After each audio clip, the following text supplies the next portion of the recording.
과거에는 국내 기생충 감염증 환자 수는 한 해 2,700명이 넘었다고 합니다. 지금은 시대가 변하면서 전 국민 약 27%만이 기생충 감염이 되었다고 합니다.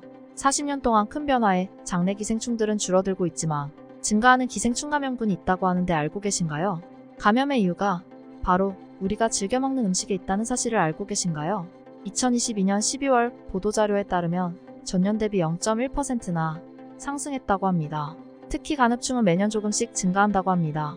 또한 이러한 기생충은 증상이 심해서 병원에 갔을 때 의사들이 암으로도 오진을 할 수 있다고 합니다. 그렇다면 자세히 알아보도록 하겠습니다.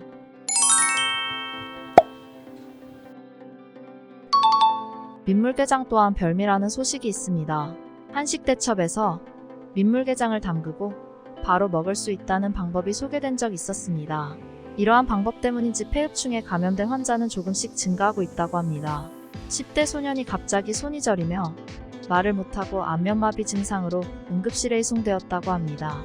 이 소년은 뇌 CT를 찍어본 결과 일반 사람이 봐도 이상할 정도의 뇌사진을 가지고 있었습니다. 의사는 처음에는 뇌혈관기형 이유로 생각하였으나 결과는 정말로 놀라웠습니다. 수술해서 뇌를 열어본 결과 바로 폐흡충이라는 기생충이 있었던 것이었습니다. 기생충을 제거하니 소년은 빠른 속도로 회복되었다고 합니다. 그런데 의사가 아이에게 최근에 무엇을 먹었냐고 물어보았을 때 그 소년은 민물게장을 먹었다고 합니다. 민물개에 기생하는 폐흡충은 일반적으로 폐에 기생을 하지만 사람의 몸속에서 잘못 기생하여 뇌까지 오게 된 결과였습니다. 정말로 드문 결과지만 무서운 상황이었습니다. 그래도 민물게장을 드시고 싶은 분들은 가게에서 이렇게 물어보세요. 게장 담근 지 15일 지났나요? 그 이유는 민물게장을 간장에 담근 지 15일이 되면 폐흡충의 유충과 알등이 죽는다고 합니다. 민물생선을 먹어본 사람은 바다생선보다 더욱더 맛있다고 합니다. 이러한 독특한 맛 때문에 민물생선회를 찾는 사람이 많은데 잉어, 회양어, 쏘가리회 등 다양한 민물회를 찾는 사람들이 많다고 합니다. 하지만 민물생선에는 간흡충이라는 기생충이 산다고 합니다. 특히 자연산에는 더더욱 많이 기생을 하고 있죠. 간흡충 때문에 민물생선회를 즐겨 먹은 사람이 사망했다는 소식은 정말로 안타까운 소식인데요. 한 40대 남성이 지인들과 민물생선회를 먹고 갑자기 열이 40도까지 오르고 온몸에 많은 물집이 생겨 응급실로 이송되었지만 하루 만에 사망한 소식이 있었습니다. 이 환자는 간질환을 가졌는데 완치가 되었다가 간흡충에 감염이 돼 급성으로 질병이 악화되었다고 합니다. 아무리 몸에 좋은 음식이라도 위험한 음식은 삼가야 되겠습니다. 민물생선은 회로 먹으면 간흡충의 위험이 있기 때문에 꼭 탕으로 끓여서 드시길 권장합니다.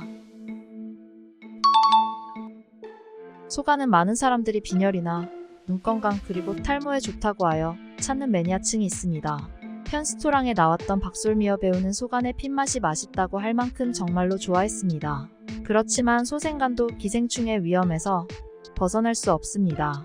소생간에 기생하는 개회충은 일반적으로 강아지들에게 기생하는 회충이지만 간혹 약 5% 정도의 소생간에 기생한다고 합니다.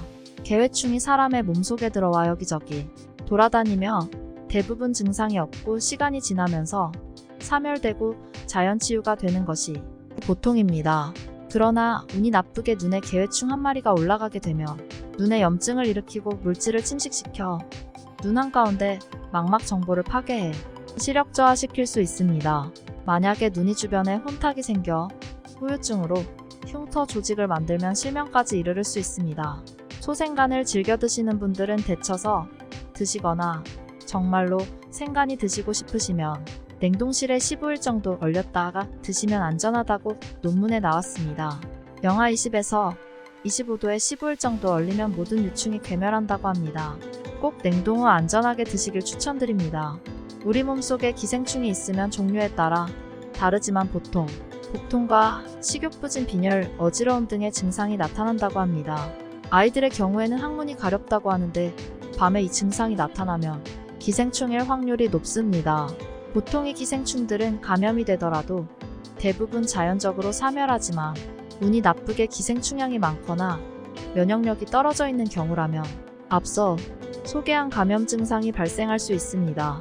만약 기생충 감염에 의심이 된다면 의료기관에 방문해 검사를 받는 것이 중요합니다. 요즘은 해외여행을 자주 다니시는 분들도 계시는데 동남아와 같은 곳을 방문하셨으면 구충제를 챙겨 먹는 것이 바람직하며 보통의 사람들은 구충제를 드실 필요가 없습니다. 시대가 변함에 따라 기생충의 위험이 적어지고 그만큼 관심이 적어진 것이 사실입니다. 그러나 강에사는 기생충의 감염과 개회충원 감염률이 조금씩 증가하고 있다고 합니다. 우리의 안전한 건강을 위해서 꼭 주의해서 음식을 드셔야 합니다. 이번 영상이 도움이 되셨으면 좋아요, 구독 부탁드리며 앞으로도 더욱더 보다 쉬운 건강 정보로 찾아오도록 하겠습니다. 오늘도 건강하세요.